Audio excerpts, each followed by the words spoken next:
Welcome to this rapid revision video looking at a crime case study, Conscientious Objectors in the World Wars. Firstly, we need to talk about conscription in the First World War. World War I was horrifically destructive. 2 years into the war, by 1916, a fatal shortage of men was staring the British government in the face. The Military Service Act of 1916 was passed, and all British men were presumed to have enlisted, i.e. they were conscripted, forced to join. From January 1916, unmarried men aged 18 to 41 were conscripted. Married men were included in this rule from March 1916, just a few months later, and the age limit was raised to 51 by 1918, reflecting the continued losses that the army was taking. The law applied to all men from Great Britain, excluding Ireland. Bit of context here. At this time in 1916, there was a genuine risk of rebellion in Ireland, and it was thought that conscripting people from there would be the last straw, while so many people wanted independence from Britain. As it turned out, they were basically right. There was indeed a rising at Easter in 1916. Men were given no choice of service when they were conscripted, although actually in reality, asking to join the Navy was rarely refused. Previously, the armed forces have relied on volunteers. After the passing of the Military Service Act, it became illegal to avoid taking an active part in the war. And that's where our story of conscientious objectors comes in. Some men refused to fight, saying that their conscience, that's their moral, political or religious beliefs, would not allow it. These people were known as conscientious objectors, or COs, but they were also known as conchies, particularly to their opponents, and this was usually meant as an insult. Absolutists were usually pacifists who believed that all war and violence was wrong. They refused to take any part in the war, however small and however indirect. Alternativists refused to carry weapons or serve in the regular army, and these were rather more common. They were, however, prepared to contribute in other ways.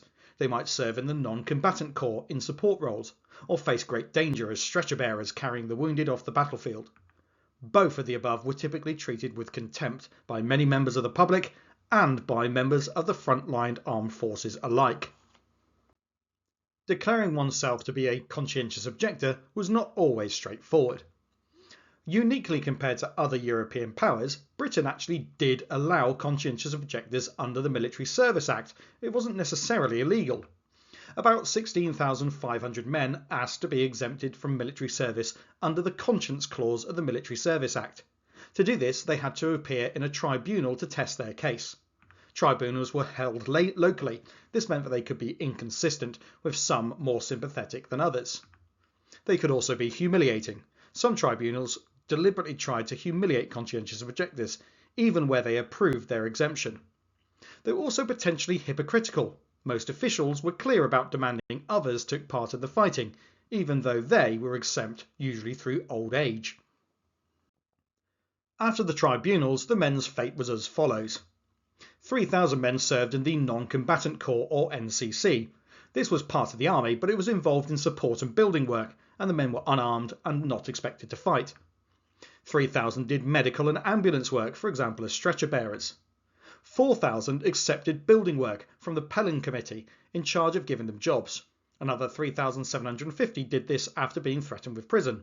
They were set to work repairing infrastructure like roads across Britain. However, 1,500 absolutists who refused to do anything to contribute were imprisoned under the law, some with hard labour, working for example in quarries on Dartmoor, like in the photograph. It was common for them to serve in solitary confinement too. Harsh sentences passed against absolutists were widely publicised. The government wanted to deter people from refusing to fight, so that there would be enough men to replace the losses suffered by the army. However, the attitudes held by the public went beyond simple deterrence. The government went to great efforts to present conscientious objectors as unpatriotic, even traitorous, unmanly and even cowardly, as this poster tries to show. Here you can see there's a rather effeminate looking conscientious objector, actually in a non-combatant corps uniform, saying, "Oh, you naughty unkind German, really, if you don't desist, I'll forget I've got a conscience and I'll smack you on the wrist." This was part of a series of similarly mocking postcards. They also tried to show that they were lazy and not wanting to contribute to the war effort at all. Harsh sentences were generally accepted by a public who supported the war and who had often lost loved ones or suffered injury themselves. Conscientious objectors were isolated in their communities. They received hate mail and were publicly humiliated, sometimes by being given a white feather representing cowardice. Here is one account by a conscientious objector. This is an account by Jack Foister on his sentencing at a trial by court-martial in July 1916.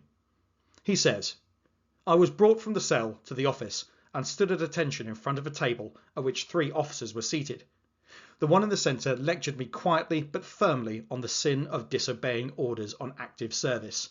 Said he was going to give me an order. If I did not obey, I should be court-martialed for disobedience."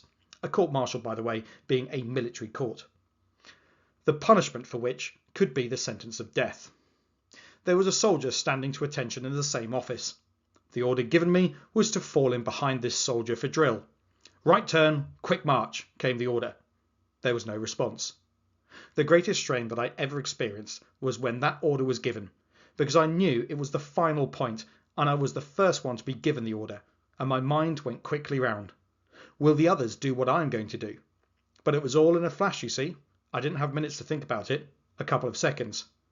I was not going to fall in. I was ready to do whatever happened. Foister was indeed sentenced to death, but his death sentence was commuted to 10 years imprisonment instead. Most of what you need to know about conscientious objectors is actually about the First World War, but we need to consider the changing continuity in conscientious objectors in the Second World War too. Conscription was reintroduced in the Second World War, which lasted between 1939 and 1945, and in fact a form of conscription called national service continued afterwards. As before, the government used propaganda to encourage men, and increasingly women, to join up. Conscientious objectors were given the opportunity to do other work, such as agriculture and coal mining. People could still be imprisoned for refusing to fight, though. People who actively campaigned against the war could also be brought to court, including a group called the Peace Pledge Union, who actively campaigned against conscription. That's all basically continuity with World War I. However, there are changes too.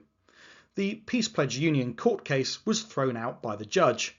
Prison became a last resort rather than the primary deterrent, and there was a good reason for this. The government were keen to differentiate themselves from the tyranny of the Nazis that they were fighting, and feared harsh punishments for conscientious objectors would actually be hypocritical. However, the public was still often hostile to conscientious objectors. Verbal abuse and attacks were common, and many were sacked from their jobs. People who were sacrificing a great deal in the war often vented their anger and frustration towards those that they saw as refusing to do their bit. Let's hear now from a conscientious objector from World War II, and it's a woman this time. This is Joyce Allen, a member of the Peace Pledge Union, who describes reactions to her registration as a conscientious objector. "When conscription came, I was in teaching. I could have asked for an exemption, but I wanted to register as a conscientious objector. They, the school, didn't get rid of me. It was difficult for them to get staff then. I had over 40 supportive letters, the bulk of them from the men in the Royal Air Force. I think that they were scared out of their wits, these young chaps dropping bombs, and wished they could get out of it. The man who was giving me Latin lessons, though, refused to teach me. A member of the Peace Pledge Union offered to teach me instead, and she put the fee I paid her into the Peace Pledge Union funds." So you can see here that Joyce Allen did face some opposition, but she also faced some support, and so there was generally something of a softening of attitudes towards conscientious objectors in World War II. Our final points then. The Military Service Act of 1916 made refusing to serve in the armed forces illegal for many men, starting with unmarried men and later all men able to fight aged between 18 and 51.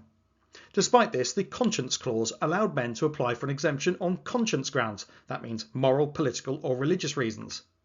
16,500 men applied in all to become conscientious objectors.